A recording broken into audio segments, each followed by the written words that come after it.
East studies at the college. And so in the morning, with our mixture of people that come, some professors at the college, some people that work in town, we get a very kind of reporting of what's going on. We get a lot of reporting of what's going on at the college. And as those of you that live in Hanover, you know it's the good and the bad. It's like living close to a hot dog factory. You like what comes out, but sometimes you're not sure you like what's going in. But at any rate, I've really enjoyed, Jonathan always makes sure he has a guest speaker coming to give us a heads up to go and listen to them. We've been some fascinating classes we've gone to and learned a lot, especially given the recent events of the last year or so. But Jonathan has a history of that and can give you an update.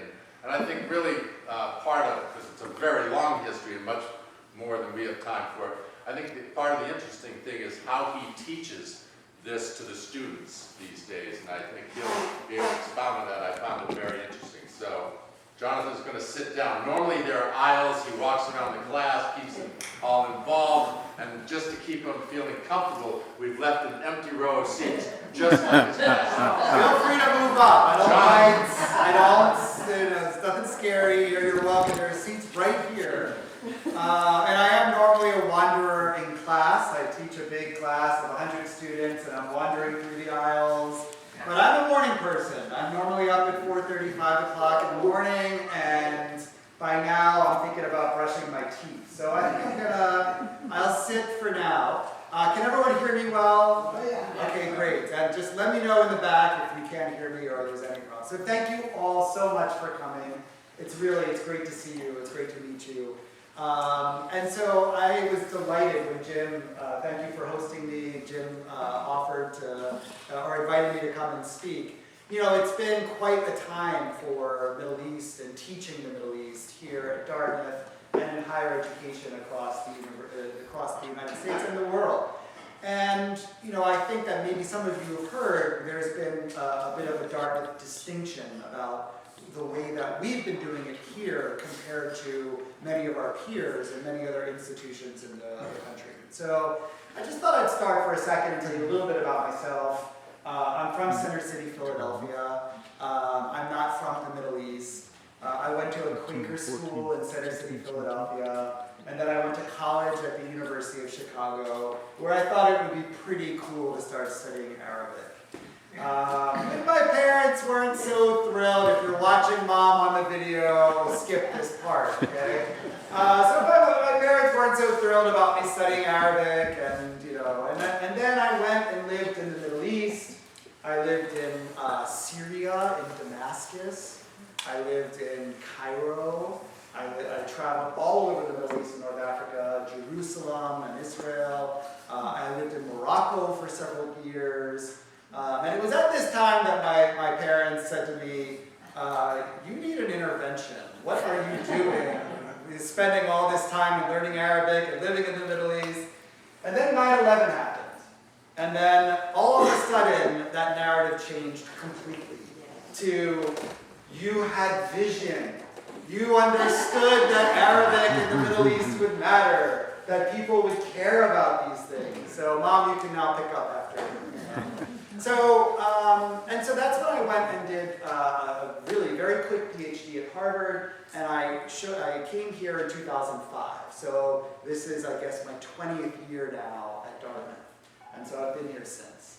And so one of the things, you know, that I learned about the Middle East, about living there and learning Arabic, and I also studied Hebrew, modern Hebrew, and classical Hebrew, is really how intensely interconnected the Middle East is, and has been for centuries and centuries.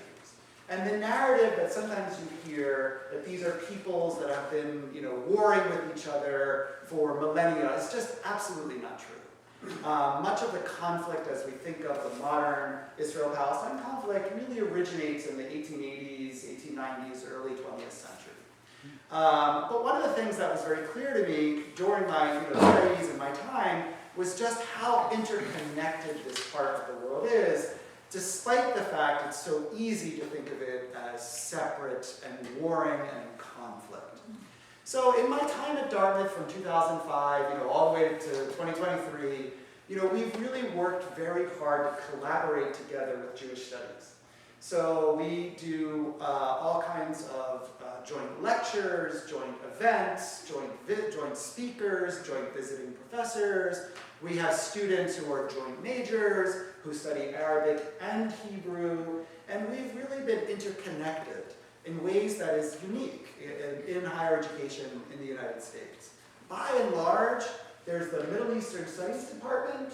In most universities, there's a Middle Eastern Studies Department, and then a Jewish Studies Department, and they really, in some ways, duplicate the conflict. They don't communicate, they don't collaborate, they don't work together, they don't explore what are the really obvious interconnections.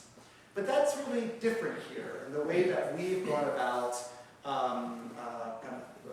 working here, but also establishing how students are going to learn about education, and also that professors really, from our perspective, my perspective and my colleagues, we're crucial for modeling learning, education, curiosity, critical thinking. This is what we need to do ourselves if we're going to expect that and teach that, expect our students to employ that and to learn it and to go out into the world with those skills. So when October 7th happened, that afternoon, I was on the phone with the chair of Jewish Studies, who was also on the phone with my colleague who is the current chair of Middle Eastern Studies, who is Lebanese. He happened to be in Cairo. Current chair of Jewish Studies is Susanna Heschel. And we were immediately talking about the way that we needed to organize panels here on campus. That, as soon as possible, we had to bring people together, students, faculty, community, to talk, to discuss, to listen, but also to establish kind of, the groundwork for thinking about the horrors of that day as opportunity for learning and education. And, to make sure that that precedent and that precedent is set for campus. And so even, as the events were happening on Saturday, our first panel was on Tuesday, so just a couple of days later. And, as you can imagine, there were very, very strong feelings and very, very strong emotions. From the horrors of the day, where 1,200 people were killed, there were, a couple hundred kidnapped, but really, for much of the, I think for much of the Israeli and the Jewish population, Jewish kind of, conception of this, is that this event was not just the horrors of that day, of the atrocities and the massacres, but it was also something that echoed for much of the Jewish world the kinds of pogroms that happened in the 19th century. And it was these pogroms, the horrors of the 19th century pogroms, that really initiated and fueled the entire project of creating an Israel, creating a state for the Jewish people, for their safety and security in a world in which Jews felt that without the safety and security, they could face the kind of atrocities and massacres and violence that were seen, for example, on October 7th. But this again, at that time, was a kind of echo of the horrors of the 19th and early 20th century for much of the Jewish world. So there were very, very strong feelings, as you can imagine, and this was, we were, frankly, heartened to see that the panel that we did on Tuesday, after the attacks, and then on Thursday, we had sold out room, and there were thousands of people on the live stream. For events like this, we don't normally get the room sold out, let alone thousands of people on the live stream. And it gave us an opportunity to, yes, listen to the strong emotions. There were people who yelled at us, who were very, just felt extremely emotional about the events. But the thing that I and my colleagues did was we tried very hard to ground the event as an opportunity for learning, for education, for coming together as a community, for inclusivity. That was something that we felt very strongly about, and then also for setting the tone for the months ahead. And as you may have noticed, we got a lot of national media for this. So there was the NBC Nightly News, there was full coverage in all of the major newspapers. There was 60 Minutes that came into the piece about the kinds of work that we've done on campus. For example, we teach a course just on Israel-Palestine that is co-taught by a former Egyptian diplomat who was basically the chief of staff for Boutros Boutros-Ghali, who was the Secretary General of the United Nations during crucial peace negotiations between Israel and Palestine, and a major Israeli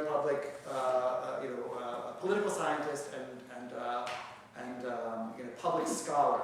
And they both teach the course together at the same time.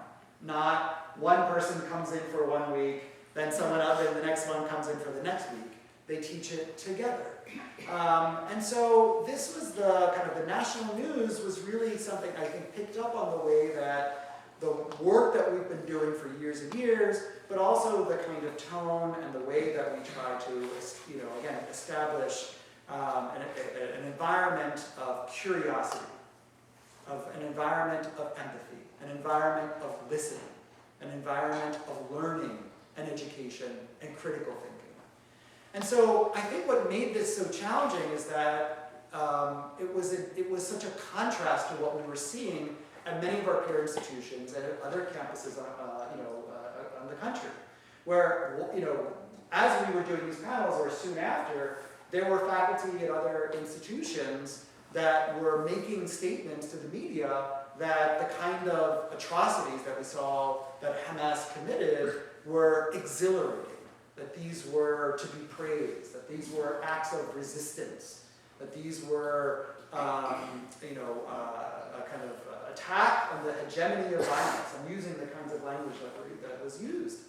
And I think the troubling part of this was not just those words, but that the event and the response to the event at other institutions, or many other institutions, it revealed the way that many faculty did not approach this event, approach the Middle East in general, but Israel-Palestine in particular, as an opportunity for learning and education, but many faculty, unfortunately, approached it as an opportunity for activism and advocacy.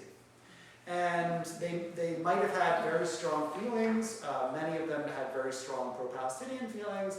And I'm not suggesting that there's anything wrong with having political activism and advocacy in your personal life, but we are, as faculty, from my perspective, it's our responsibility to educate, and to educate in a way that is inclusive and fair and open for all, regardless of how they see the situation. And I think that this was a real distinction of what we were trying to do here in the way that the atrocities of October 7th and then the aftermath of the invasion of Gaza and everything that's happened since really was a fault line that kind of, I think, highlighted the real fundamental difference that we've seen from other institutions, or many other institutions, where faculty, I think, were not using October 7th or using Israel-Palestine or being able to teach it from a perspective of critical thinking and curiosity and kind of open-minded and from an empathetic perspective. So one of the things that I do here at Dartmouth is that I teach our large Introduction to Middle Eastern Studies course. And this course typically has 100 students in it. JT in the back of the room is audited, so he can be my real, he can tell you the truth here. Okay, maybe I can exit the room, or he can give you the honest truth here. But the way that I teach it is that my personal opinion about anything related to the Middle East is irrelevant for the classroom. It's completely irrelevant. And I teach the Middle East and Israel-Palestine in a way that I think, at the end of the term, the students have no idea what I personally think. so that I teach facts. I'm not suggesting that there aren't facts. The fact is, Israel became an independent state in 1948. That's a fact. The June 1967 war, right? That's the fact. It was a euphoric victory for Israel and a shattering defeat for the Arabs and the Palestinians. That's a fact. But how these facts are interpreted, what they mean, where did they come from in terms of how the interpretation happened, right? And then how does the interpretation of this from a multiplicity of perspectives resonate and echo and continue in years after, right? That takes curiosity. That takes listening, an open mind, to take seriously perspectives with which you might completely disagree with. And I lay down the groundwork for the students. I'm not asking you to change your opinions about anything. I'm asking you for the purpose of critical thinking and learning and education to take seriously perspectives which you may personally disagree with. But you'll never understand the Middle East. You'll never understand the Israel-Palestine conflict unless you take seriously, with curiosity, an open mind, empathy, listening, multiplicity of perspectives, that you might not have even considered. And that part of it is also crucial in terms of connection. So it's easy to think about these places, about the Middle East and about the Israel-Palestine conflict as very disconnected. But these are peoples that are living together, have been living together, have incredible connections, culturally, historically, politically, linguistically, economically, and on and on and on. And one of the things we know is that it's easy to demonize when you don't have to connect. It's easy to dehumanize when you don't have to listen, when you don't have to take seriously and acknowledge someone else's humanity.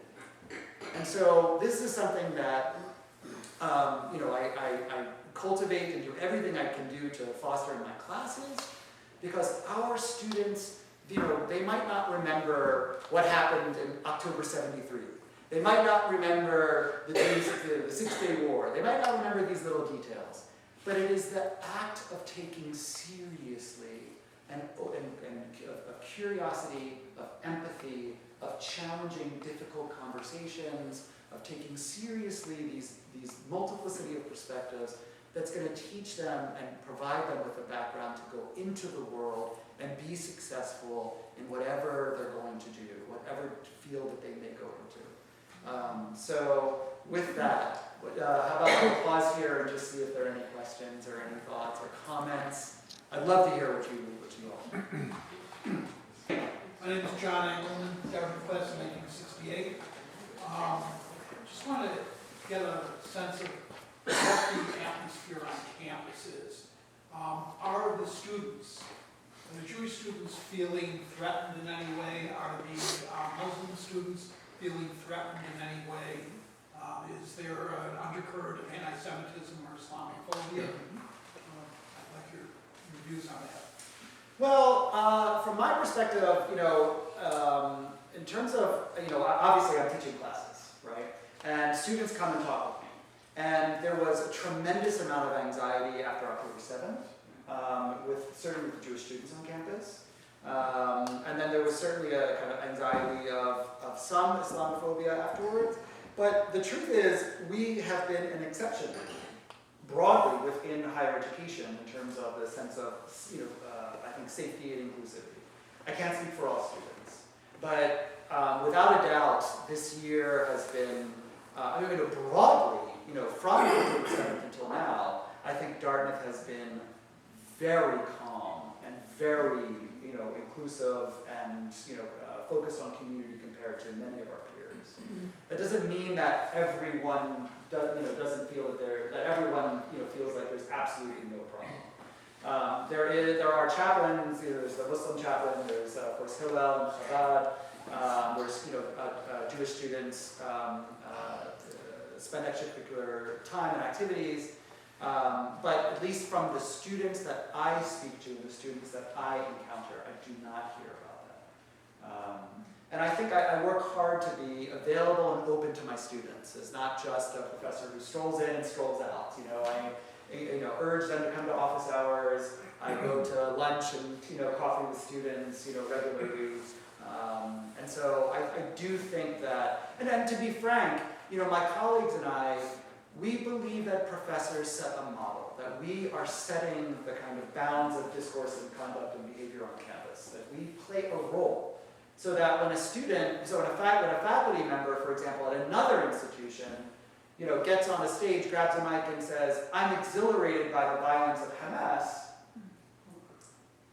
that is setting a tone for students, right? We have responsibility for how we lead as faculty on campus. And the thing that my colleagues and I have tried very hard to do is to focus on community, on inclusivity, on bringing people together, and on learning and education. And to be clear, I just want to make sure I just want to reiterate something. The reason why, or one reason why, I work very hard to not advocate or be an activist for anything beyond the basic principles and values that I'm talking about, is that I want my classes to be an inclusive space for everyone. I want the students in my class from Gaza to the student that grew up in a settlement in the West Bank. Everyone should feel like my class is open, inclusive, and for them, and build community.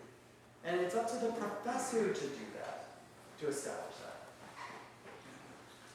Yeah, What's might your be kind of, Ann Hartman, might be kind of an elemental question, but you are in the Department of Middle Eastern Studies. Yes. And a Jewish person is within that, do you have professor of Jewish history, or is that within the same department? So there is, right now, we have a department, it's technically called a Program of Middle Eastern Studies. Okay. And typically, as a field, Middle Eastern Studies has included Israel, but it's not Jewish Studies. Jewish Studies is usually a separate program. And Jewish Studies includes not just Israel, but also the diaspora, and also the kind of religious history of Jews. So for example, Jewish Studies could include someone who works on the Arab Jews of the Middle East. It could be someone who works on Russian Jews in the 18th century. It could be someone who works on Saul Bellow or Yiddish literature, for example. So there's a lot about Jewish studies that is not related to the Middle East. And that's one reason why it's a separate program. I see. But so we do not, yes? You might think that they might be all together, but no. No, and for the reason, again, is that, Yiddish literature is a crucial part of Jewish studies that really is quite distinct from the Middle East. American Jewish experience in the 20th century is really quite distinct from the Middle East. Interconnected, but distinct. Yes? My name is Laura Schneider, and thank you for being here. I heard you say something about Islamophobia. Yes. My hearing isn't great, but I heard Islamophobia. Yeah. Have you seen any or much anti-Semitism on campus or with your students in your classes? I haven't seen any anti-Semitism in my classes at all, right? I mean, I want to be clear about that. Not at all. And, you might have heard about classroom disruptions in other institutions and protests, and I have never experienced that in a single class in 20 years. And I think it's not that I'm lucky, it's that that's the way I teach and the ground rules that I set, right? And so that has never happened in my classes. I'm not suggesting that there haven't been incidences. I can't speak for the whole campus. You can't control every instance of, I don't know. I mean, I think that, there are some faculty that I think veer, perhaps, or perhaps veer in ways that they think is, standing in solidarity with the Palestinians in ways that can also come across for many as anti-Semitic, right? But I still, in my experience, I have not witnessed that.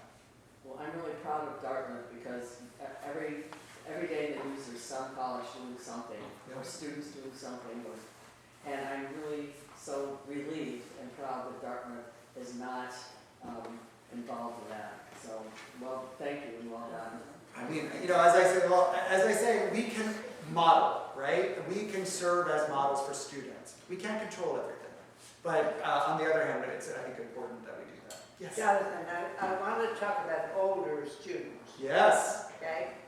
I'm not sure how many people here know about the special Osher class, Yes. 5 sessions, title of which was, Whose Land Is It Anyway? Yeah. And half of the classes were devoted to the centuries of history in Palestine Yes. and the centuries of Israel. And the final session was a young man, a Palestinian, who was up here in Hanover working in the bank. He had grown up in one of the refugee camps, and he came up to Hanover, worked in the bank. He is currently now at Columbia, and he is spearheading a wonderful, I think, wonderful group that is trying to figure out what Israel and Palestine can do in the future. So, I just want you to know, the Upper Valley, there are a lot of people who are educated to think about Yes. these two societies and why there's such a problem. And also there might be solutions with this young Palestinian who is so vocal. He's wonderful. So, Fantastic. Thank you so much for that. Fantastic. Yep. Yes. I want to comment. And your name? I'm Chuck Sherman, class of 1966. I know Mosen. yes, Oh. okay. I interviewed him for application to Dartmouth College. Oh, that's great. He was the best applicant I've ever interviewed, and he was rejected. Really? Columbia's got it. I saw him on 60 Minutes on Columbia program. Yes. So my question is, And your name, I'm sorry, one more time. Heather Co-op, I'm not a Dartmouth anything except a daughter of the class of 53. And hang out with a guy from Tech. So that's another story. How many of the students who come into the Middle Eastern and also the Judaic studies, do you think really know their family stories from those regions? And how often do you think that maybe influences and drives their curiosity to know more? It's a great question. So right now, you know, I just taught my last classes for the term. 100 students are in that class, and I would say probably, you know, at most 10 have some, you know, real direct family connection to the Middle East. So we're talking about a small percentage. The majority of the students who take this class just don't know anything about it and, you know, want to learn about it. And I love teaching these students. It's a great opportunity for me. I mean, I love our you know, specialty seminars, but the ones where the students don't know anything, it's such a pleasure. And what I find is that the students, by and large, they know surprisingly little. And the ones that do have the background, right? So they might have heard stories from their parents, or they might have heard, you know, stories from family, but, you know, most of them just have slivers, right? Oh, I heard about this in Lebanon, or I heard about this in Iraq, or I heard about this in Israel, but they're not really connected. In some ways, some of the most interesting students to teach are the ones who grew up in the Middle East and come to my class. So you would think, oh, they must know everything. They grew up in the Middle East. No. So I had a wonderful student who came from Syria, and she came from Syria to Dartmouth. She's a senior now, and a computer science major, and she took my class. And what she knows is Syrian history told through the narrative of Syrian state textbooks. She doesn't know anything about Israel. She doesn't know anything about, you know, Egypt and Nasser and Nasserism and all the elements of the 20th century that, you know. And so in some ways those kinds of students are the most interesting because they have one element that they know, but then it's this true aha moment when they really learn the history, culture, politics, economics of the region from a very different perspective. I'm just going to add to that. Like, I did not know why we were in Vietnam. Vietnam until I studied in Sweden. Yes.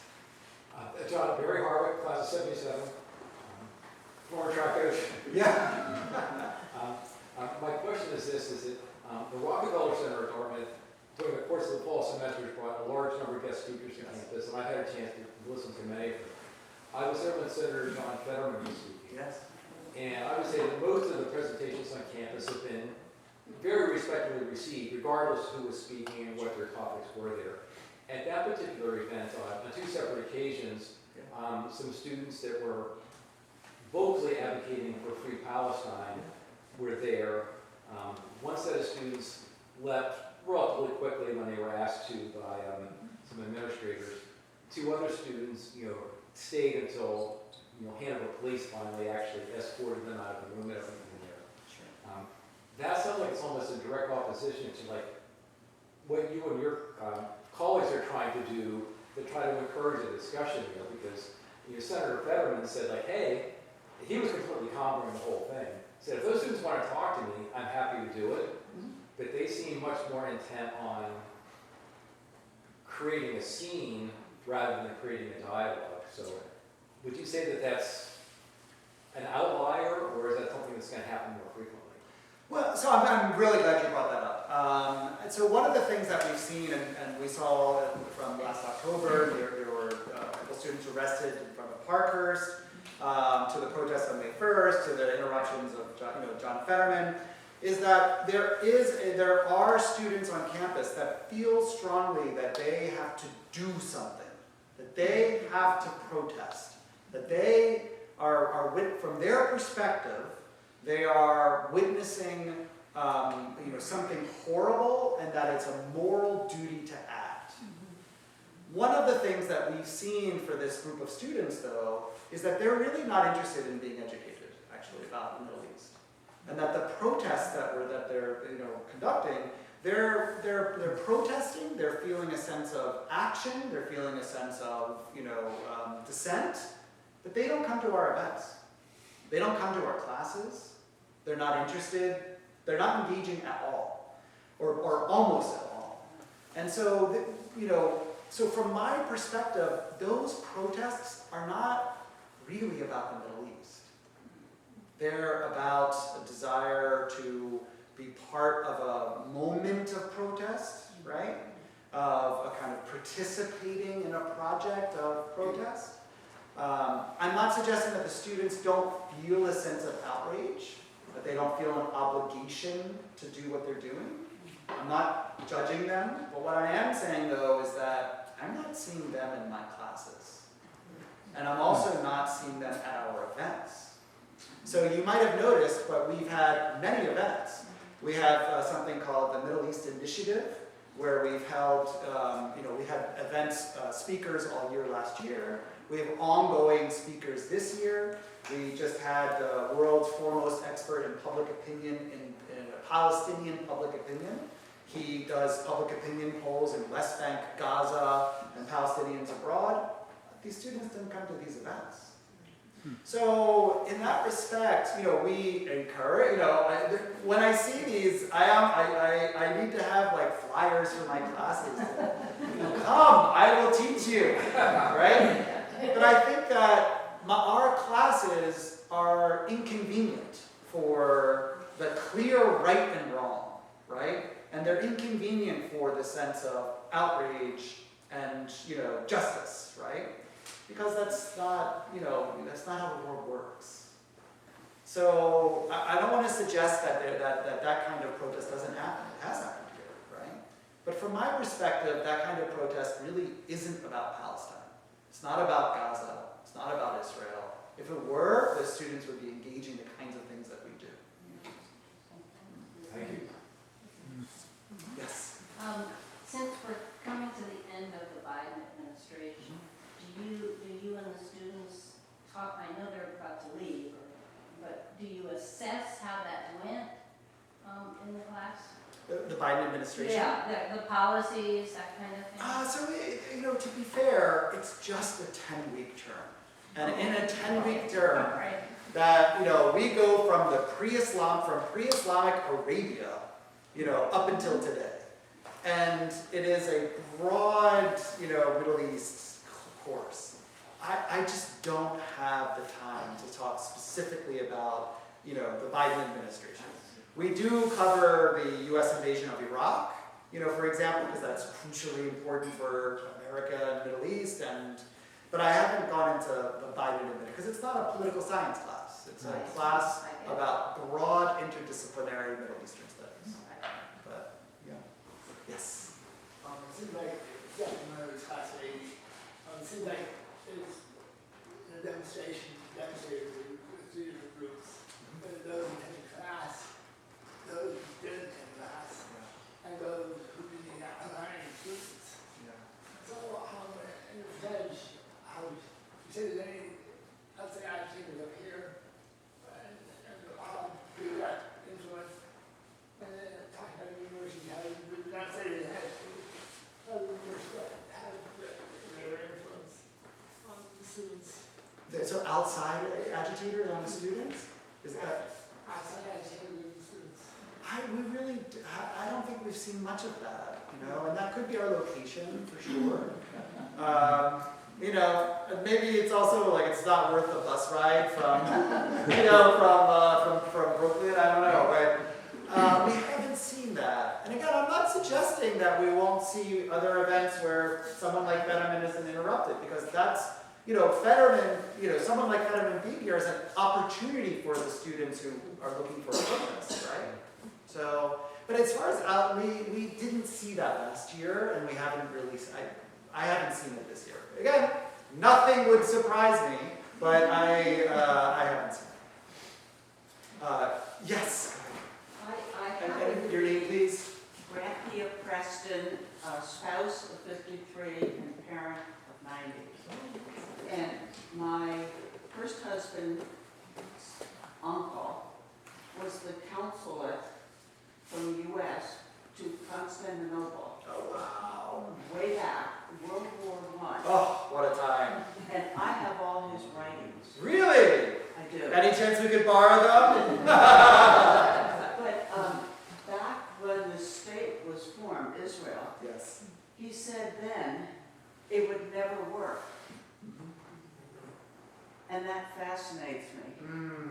And then I went on and I taught in Istanbul for 3 years. Wow. In What a great the American Mission School, but it wasn't until maybe 20 years afterwards that I read the book about the Great Fire and how Ataturk had persecuted the Armenians. And that's why these mission schools were started. I never knew that when I was there. But the complexity of all that is going on, he said, this was Professor Brown, who then in his retirement taught at Williams. Oh, nice. He said it would never work, and I'm not sure there's a solution now. I saw hands over here. Yes. Bob Haynes, class of 1973. So our freshman year, 3,200 of us, all men, and so we graduated 37 women in 73. Kent State, Cambodian invasion, and the campus was disrupted the previous year when Parkhurst was taken over. And the college's instructions to the police were, these are our students, please, take them carefully, take them away, which they did. And the campus shut down for a week. You probably know this, but I think that's probably the time 54 years ago when the Americans' culture was most divided in terms of being in favor of the war or against it. We had an ROTC program.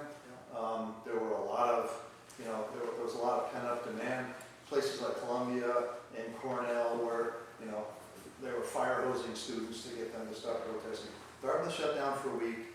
John Kemeny, the newly installed president, that winter term, said, I want you to talk about this. I want you to listen to people you don't agree with. Don't hate people who you don't feel you have much in common with, and let's just work through it. So at the end of that week, and we had big demonstrations and meetings all over the place, for and against continuing the war. And it was a learning experience for a lot of us. And the thing I'm most proud about is the way Dartmouth is handling it now. So I don't think it's new, but I think it continues a tradition that we need to understand different points of view. And you may not agree at the end, but you might have a different appreciation for why somebody thinks differently than you do. So I applaud what you're doing. Well, thank you. I appreciate that comment. And now I know why I feel like very at home in Kemeny Hall. Now I know why, when I'm going through Kemeny Hall, why I feel so good there. So Willie Loeb was the publisher of the Manchester Union Leader, and he called Kemeny a lemon. And so we had a big rally, and John came out and thanked everybody for being there, and then he threw a couple handfuls of lemons. Great. Martha Beatty, 76, Jonathan, thanks so much for this. I could ask you this at public labor, but I hope everybody else wants to hear this. Other than your intro course, could you share titles of some of the other courses that are in your department, either that you teach or your colleagues teach, or like the broad range of the subjects that you cover? Sure, we teach all kinds of things. I mean, so we teach a course called Arab Political Thought. We teach a course called, I teach Modern Arabic Fiction and Translation. We teach courses on cinema and Arab, Middle Eastern cinema. We teach interdisciplinary courses on culture and popular culture. I'm teaching a new course in the spring with our Egyptian diplomat called Difficult Conversations on the Middle East, in which we are doing, half of the course is going to be teaching students kind of hard skills about navigating difficult conversations. I think you'll agree this is a valuable life skill for whatever job you go into, whatever your career is. And then we're going to be looking at what are considered to be the most controversial, inflammatory things about the Middle East and discussing them through the skills that we're learning in class. We teach Arabic, the full Arabic program. We have a study abroad program in Morocco. We teach Hebrew, and we have an exchange program at the Hebrew University of Jerusalem. So we have a wide spectrum of courses and language programs. Yes? I'm still Chuck Sherman. I have a question, but first I want to let Mary know that Fetterman was received much more graciously than was George Wallace in his second visit to back in the day. My question is, was a nice close working relationship between Middle Eastern studies and Jewish studies that enabled the discussions following October 7th. Did that exist before the new president came? Oh, yes. So, I mean, that's, we've been working together for many years. So, for example, for many, many years, we joined events, joined speakers, joined faculty, or visiting professors. But even again, this course, we do a course that is completely unique in the United States that got a special segment on 60 Minutes. If you haven't seen this segment, please go watch this segment. And we designed that course. I mean, I was chair of the department, when we designed that course. And that course is again the only course of its kind that we know of in the United States, where we have a high level Arab who's involved, very involved, high level peace negotiations related to Palestine with an Israeli political scientist and public opinion person, and to bring them together in the same class, teaching every class together. This is something we did before COVID. I mean, it's been going on for a long time. So this is an example of the kinds of collaborations that we've done. But to be fair, I do want to say we're incredibly supportive and we're grateful for the support that Sion Beilock has given us. We're really, she, unlike some of the other Ivy presidents, that we know of, she has been a wonderful supporter of our work and has really gone out of her way to make sure that we have resources that we need in order to amplify our work. So the Middle East Initiative that has begun this year in collaboration with the Dickey Center, the Dickey Center for International Understanding, they're a wonderful partner. It's really been with her help and support in terms of funds and just administrative support. So we're incredibly appreciative of what she's done for us. I just want to make sure that that's said. Yeah. Two questions that have nothing to do with each other, and I am not Chuck Sherman. The question, the easy one is, are we able to go to any of these lectures or these events that you have, and how would we find out about these? Yes, so we have, so these are all advertised. So anytime we bring a speaker, these are advertised in the Dartmouth events and also the Dickey Center. So, you know, all, the Dickey Center.